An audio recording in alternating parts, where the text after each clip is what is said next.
Dojo Creed. Dojo Creed. We are Mukminu. We are Mukminu. And Nasir Ryu. And Nasir Ryu. We study. We study the ways of power, gentleness, survival. We strive to increase our knowledge, and to humble ourselves. We strive to be pleasing to our Creator. We are winners. Now, forever. Never to be a quitter. Always a winner.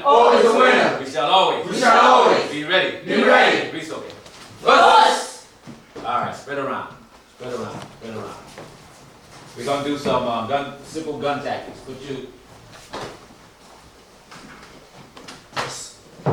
As I teach the move, I'm gonna let you work. Everybody go get a gun. Put the gun in your belt. Start over there. I'm bypassing a little workout for the sake of time. Yes. Get right into the moves.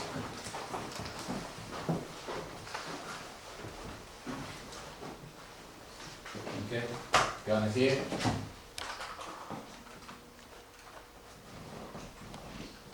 Show him where I put the gun at so he know. Wrong side. Turn it the other way, Archie. Okay,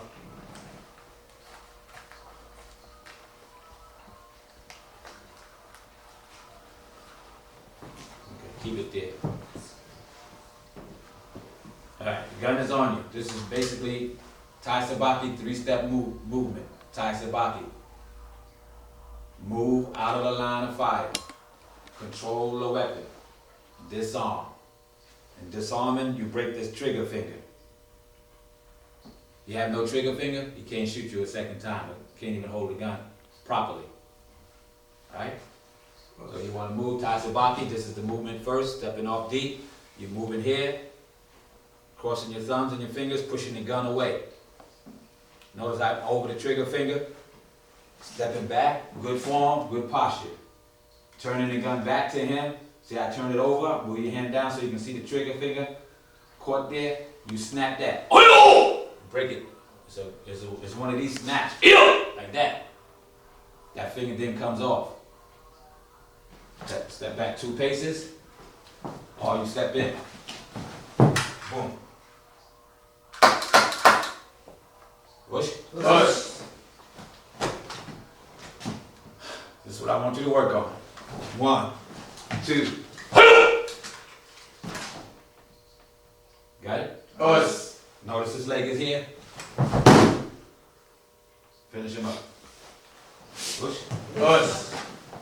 Push. Get a partner, go to work. You notice now, when he's snapping that gun down, go down with it. Go down with it so your finger stays there. You don't want your finger to fall apart. Go down with it. When he puts that pressure on your joint, go down with it so you don't lose your finger. Let's go. Here. Don't step like that. Stay here. Boom. See my knee is here now? Right? Got that?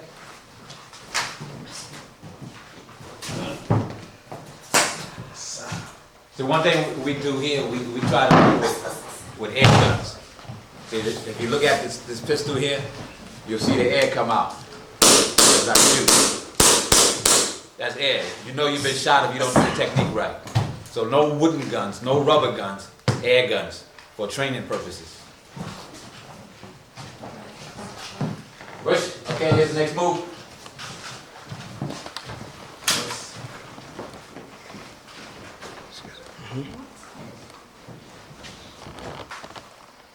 Okay, you'll see many times martial artists will do some moves like this, all kinds of things, boom, boom, boom. And down, he still has the gun. We take the gun out right away while he's standing up. Then you can do everything else afterwards. All right, so 1, 2, wait. Right to his head. Shooting right between his legs. Never had no children. Okay. 1, 2.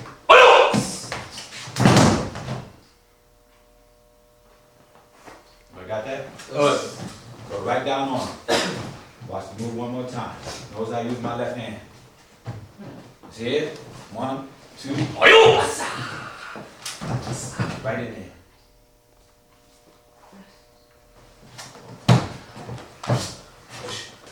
Go to what? So let me show you something here.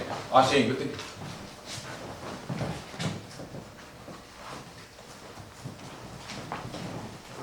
As he goes down, you're shooting him.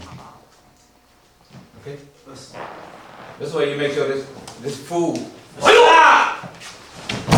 Oh, lock, right?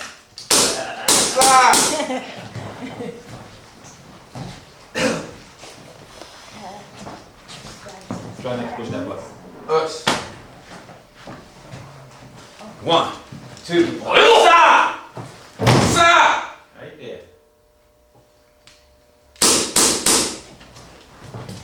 You actually want to get him while he's going down. Start shooting him while he's going down. Reason is because when you're going down, you go down, he can kick. So as he's going down, come up. As he's going down, he's not gonna kick nothing. Push. Us. Okay, watch this. This is very important. Come. Deborah, you did this with the gun. You came up like this. No good. You don't come up like this. Because in combat, your posture is not, you're not going to have this cooperation with your attacker. Right? You're not going to have the same kind of cooperation and you won't have the same form. So if you get into a situation where you're doing this, you might end up shooting your chin off. So always remember, once you are out of the line of fire, you got to stay out of the line of fire. You don't want to bring it back to you in no way whatsoever. So you always push it away from you. Boom! Precision movement. Precision movement. Then pop, pop, pop, pop. Push. So you hold him there for the police. Hold him for the police.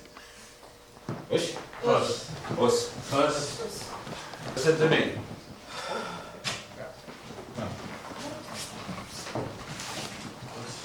1, 2, 3. Take it easy with this gun here. I don't want to destroy it like you destroyed them other guns. Alright? Push it back. You can't shoot.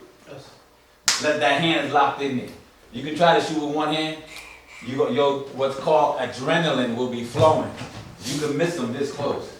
If he's a great martial artist, a serious martial artist, he's not going to lay still because you knocked him down. He's going to be moving. Right? So when I push you down, move. Right? Just come here. Move. Go down. Move. You can miss if you just holding it like this. Because he's not going to stay still. If he's smart, this locks it in. This controls this. So you got to have this control on it. Right? By holding it firmly here. Push. You understand? Take it easy on that. Gun goes to the forehead. Right? Normally a person, first of all, if somebody comes up to you and just puts it up on your forehead like this, he's trying to make you nervous. Wants you to beg, scream, cry, crawl. Give him everything you got. Right?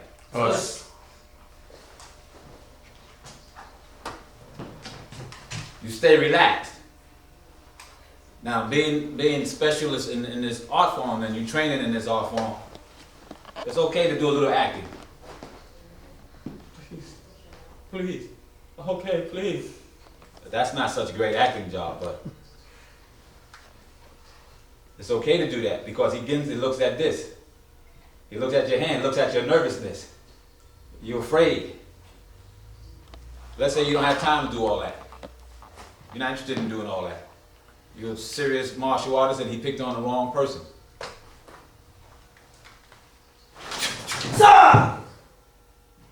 Finger now broke. Right there. You can't miss that. Got that? One more time. You drop down, push the gun up. Drop down, push the gun up. Break the finger. Yeah, take it out. Finish it.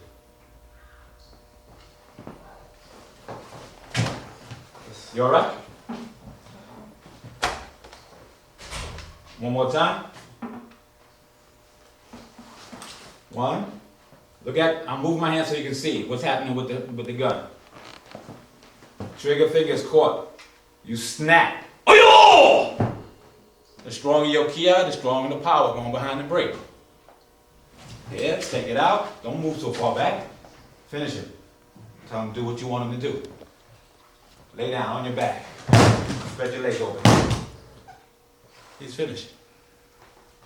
You stay there until the police go. Here you go, officer. He put the gun on me. Boom. Got it? Us. Let's go. Work on it. Push. Us. We were doing a class like this. We were doing a class like this, and it was all black belts in it. I was teaching a gun disarming thing. And this guy was trying to break into one of the guy's car. And we saw him. And we could see him right out the window because it was a big glass window like this. So we saw, and we chased after him. We chased him from Halsey and Bedford all the way to Fulton and Clinton. Franklin, over by the park. Fulton and Franklin. We chased him, and we brought him back. By the time I got to him, you know, I'm an old man, everybody was after him. By the time I got to him, he was all sweated up, messed up, jacked up, big guy. We grabbed him, we brought him back in severe, painful joint locks. Walked him back. Walked him back. Everybody saw it. We walked him back in pain. I was on one side, my top black belt was on the other side.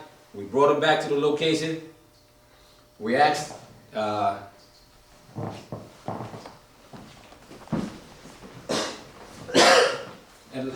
we would have done the same thing just now if I saw that just now. We asked the black belt, like let's say this is the black belt that was there. I said, come here, black belt. This is the man that was trying to break into your car. Here, take the knife. Take the knife. Now I asked him, I said, what do you want to do with it? What do you want to do with him? He was handing here like this, in pain. Come here. This is not the guy for real, but we had him in pain like this. He was in so much pain like this. The other guy was in pain like that. And I said, what do you want to do? He said, spread the fingers out.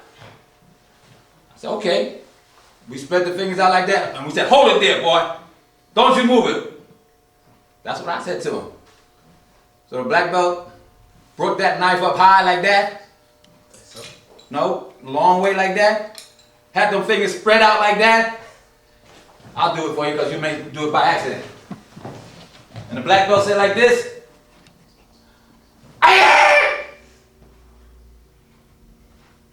He looked at him. We were looking at him. We were looking at everybody. You know, I'm merciful.